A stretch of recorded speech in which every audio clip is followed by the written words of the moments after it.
Mahalagang paalala, ang lahat ng mga balitang aking inihahayag ay hindi sa akin mismo nanggaling. Ito ay galing sa mga source ng Aldab Nation sa iba't ibang social media platform. Ako ay tagapaghatid lamang at nagbibigay ng komento. Magandang araw mga Aldab Nation! May panibago na naman po akong update para sa inyong lahat.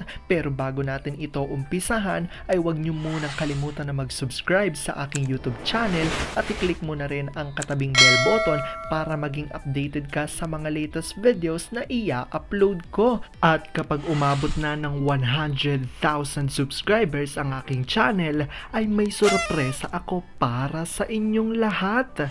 Alam kong excited na kayo, kaya naman ngayon, umpisahan na natin ang ating kwentuhan. Ang pag-uusapan natin ngayong araw na ito kung saan si Atay at di umano'y clone ni Meng ay spotted sa 7th anniversary ng McDo Santa Clara. Grabe, at pati mga magulang araw ni Meng di umano ay kinukonsinte sina Atay at Cloney. Ang sigaw tuloy ng maraming Aldab Nation, ang tindi nyo Mendoza fam. Paano nyo to nagagawa kay Meng? Gaano nga ba ito katotoo at may sapat nga bang ebidensya makakapagpatunay rito? Well, yan ho ang ating aalaman at pag-uusapan niya yung araw na ito. Pero bago ho yan ay bibitinin ko muna kayo ng kaunting-kaunti lamang kung saan magbasa muna tayo ng mga nakakatuwang post ni My name is Theo01 sa Twitter. Kaya naman wag na natin patagalin pa, at sabi niya sa kanyang tweet, "Love, paano ko makakaalis nito? Ngayon pa lang hindi ko na kayang umalis dahil sa mga bata. Susunod naman sila agad eh. Ikaw, susunod din. Ba't ang mga bata ang pauunahin mo? Sila lang ang mamimiss mo, di ba? Mas mamimiss kita syempre. No thanks. Pakis nga. Che, I love you so much, ma. Ma, alam mo bang mahal na mahal kita? We, ikaw lang ang babaeng mamahalin ko habang buhay. Tingin ko nga karugtong ka na ng hininga ko. Arte-arte naman. Ikaw, mahal mo ba ako? Sa tingin mo. Ano nga? Magkakaanak ba tayo kung hindi? Sira ka talaga. Ako lang nga, ikaw lang. I love you so much. I love you too. Kulang pa ang mga babaeng nilalapit nyo kay A. Dagdagan nyo pa. Changsan niya, standby muna ah. May movie pa kasi sila ni Catherine eh. Okay lang kahit sinong ilink nyo kay A. Bastang mahalaga sa kanya ay kasama lagi si M. Kalingkisan lagi sa pagtulog at kalabing-labing bawat oras. Alam kong tuwan-tuwa ako kay sa ating binasa, pero ngay pag-uusapan na natin ang ating main topic.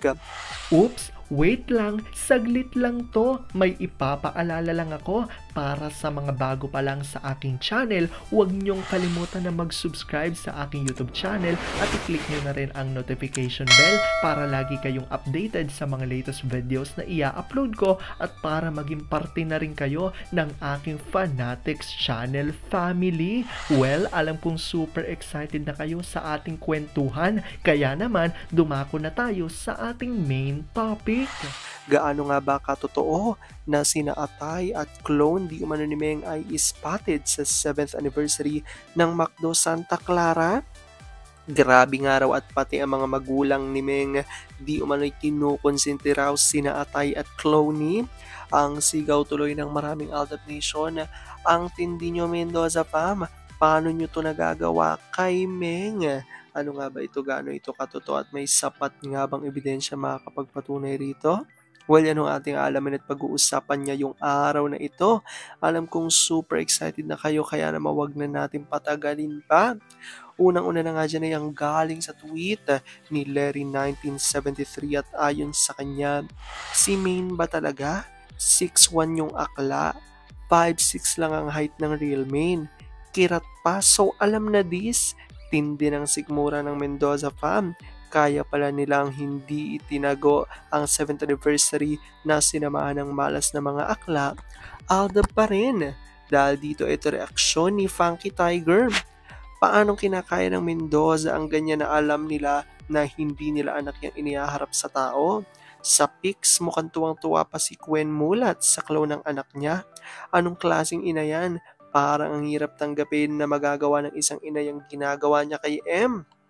Dahil dito sagot ni Larry 1973, pera-pera at pera, takot maghirap po.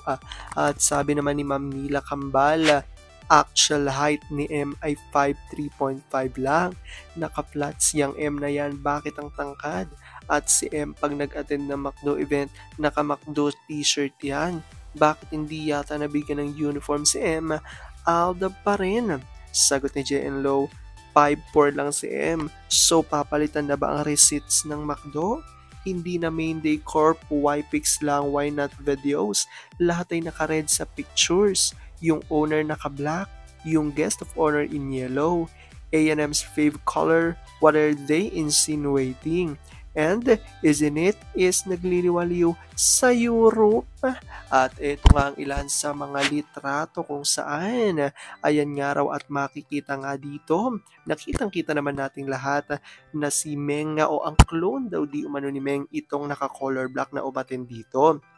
And makikita nyo nga dahil sanay nga, di ba, ang maraming Aldab Nation na gaya natin na nakikita na si Meng sa tuwing a-attend siya ng mga McDonald's event o kahit na mga anniversary ng McDonald's nila sa Santa Clara sa Bulacan, ay makikita nga na naka-t-shirt nga ito ng McDo, which is yung color red na t-shirt ng McDonald's. Pero ipinagtataka nga ng ilan na bakit daw kung kailan anniversary ay naka-black ito. At kasama pa nga rito na naka-yellow nga si Atay. At ayon nga dito dahil sa kanila ay talagang ang isip nga ng maraming mga netizens lalo na ng mga Aldab Nation na baka nga talagang hindi nga ito raw ang tunay na Main Mendoza. At makikita raw dito na tila kakaiba nga ang height ni Main dito nga sa mga litrato inilalabas nila dahil alam naman ng lahat at sinasabi rin ng maraming mga tao na nakakita na kay Meng sa personal ay maliit nga lamang daw si Meng. Kaya comment down below guys kung agree ba kayo doon na si Meng ay maliit sa personal. Dahil kung nakita nyo na si Meng sa personal ay napakaswerte nyo dahil ako kahit fan nila ako hindi ko pa talaga nakikita sa personal sina Alden at Meng.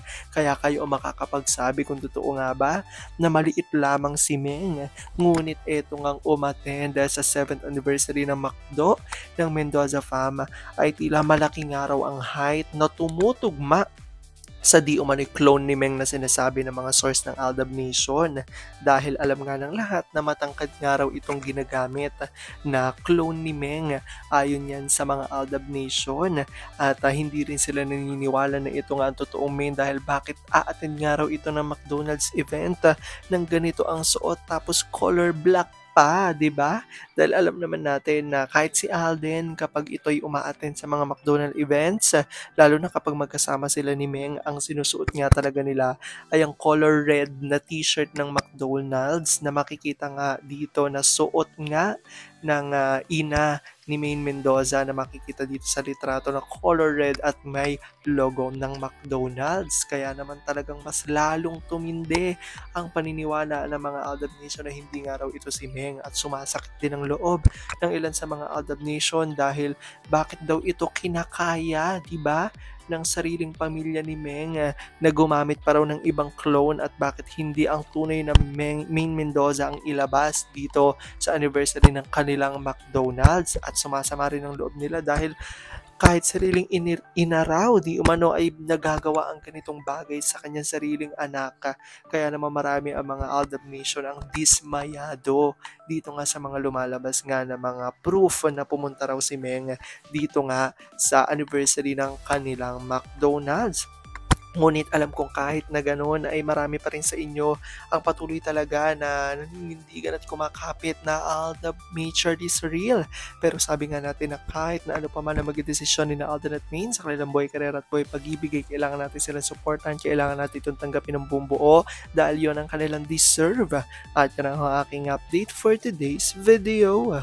Maraming salamat sa panonood at pagtapos sa videong ito. Kung nakapag-subscribe ka na, welcome sa Fanatics Channel family. Kung hindi pa naman, huwag ka nang mahiya. Mag-subscribe ka na. Pindutin mo na yan. I-click mo na rin ang katabing bell button para makatanggap ka ng notification kapag may bagong update para sa iyo. Para naman sa parte na ng aking pamilya, punta lang sa aking channel at i-click ang videos para mapanood mapanood mo at malaman mo pa ang mga nakaka-good vibes at nakakakilig na fresh news about Maychard.